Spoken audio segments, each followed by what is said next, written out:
দুনিয়াতে নাফরমান মৃত্যু পর্যন্ত বিড়ি খাইতে থাকবে, আর মরলেই হাসরের ময়দানে নবী সুপারিশ করে জান্নাত। এই তো না? সুদ খাইতে খাইতে কবরে যাবে, নবীজি হাসরের ময়দানে জান্নাত দিয়ে দিবেন সুপারিশ করে। এই তো সুপারিশ নাকি? কথা বলেন না কেন? এই সুপারিশ। তুমি যুবক নারী দেখতে দেখতে, উলঙ্গ ছবি দেখতে দেখতে, আরে নাফরমান বেনামাজি, এই সেজদাবিহীন কপাল নিয়ে তুমি কবরে যাইবা, আর নবী তোমারে সুপারিশ করে জান্নাত দিয়ে দিবে। এইটা নি সুপারিশের অর্থ? কে বলছে এই কথা? কোনো নিয়ম কানুন নাই, কোনো কাগজপত্র নাই, কোনো ফাইলপত্র নাই।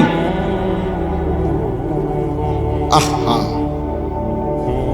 আহ, ধোকা দিছে অনেকেরে, যে কতক্ষণ ডুললে আর গজল গাইলে আর দুয়ান দুয়ান জিলাপি খাইলে আর মুখে শুধু কইবা বিড়ি খাও আর সিগারেট খাও, সুদ খাও আর ঘুষ খাও।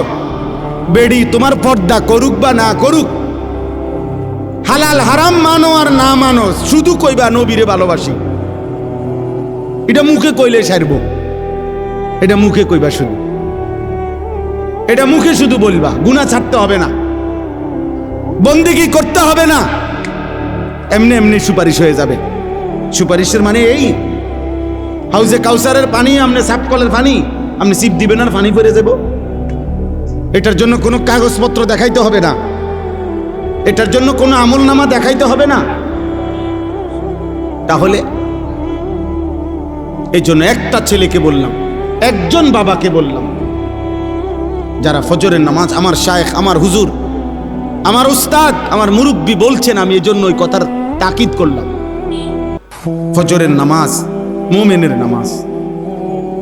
ফজরের নামাজ দ্বারা, প্রিয় ভাই ছেলেরা, বাবা শুনো বাপ, এটা কঠিন কিছু না, মোটেই কঠিন কিছু না। 4টা রাকাত নামাজ কঠিন না, একটা মোবাইলে অ্যালার্ম দিয়ে রাখলেও উঠা যায়।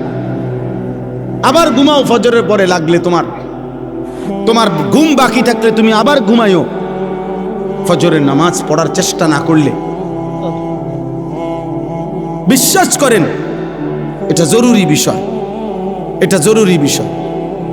ফজরের নামাজ অভ্যস্ত হইতেই হবে। রাসূলুল্লাহ সাল্লাল্লাহু আলাইহি ওয়াসাল্লাম বলছেন এটা, যে ফজর পড়ে না সে মুনাফিক। হযরত আব্দুল্লাহ ইবনে ওমর রাদিয়াল্লাহু তাআলা আনহুমা বলছেন, নবীজির জামানায় ফজরের নামাজের অনুপস্থিতি দেখে আমরা মুনাফিক চিনতাম।